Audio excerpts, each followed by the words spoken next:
প্রশ্ন হচ্ছে, নামাজে নিয়ত পড়া লাগবে কিনা? নামাজে নিয়ত পড়া লাগবে কিনা?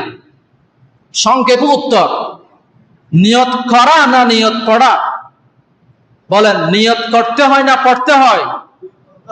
নিয়ত করতে হয়। আমি এই বছর উমরা করার নিয়ত করলাম, উমরা করার নিয়ত পড়লাম নয়, নিয়ত করলাম। ঠিক সেভাবে নামাজের ক্ষেত্রেও নিয়ত পড়ার বিষয় নয়, নিয়ত হচ্ছে করার বিষয়। আপনি বাজারে যাবেন, কাউকে কি বলছেন বা নিজেকে নিজে বলছেন আমি বাজারে যাচ্ছি? বলেন নাই, নিয়ত করছি বাজারে চলে গেলাম।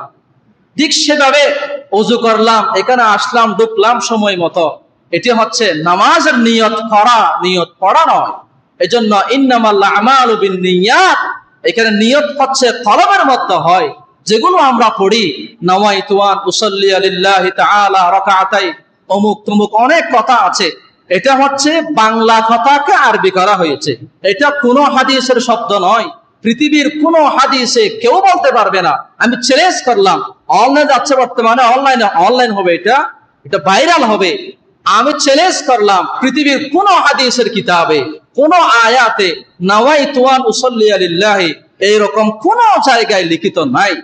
এগুলো হচ্ছে আমরা একটা বাংলাকে আরবি বানানো হয়েছে।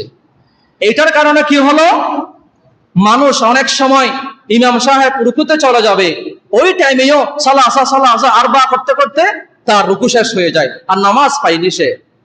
এগুলো হচ্ছে সমস্যা।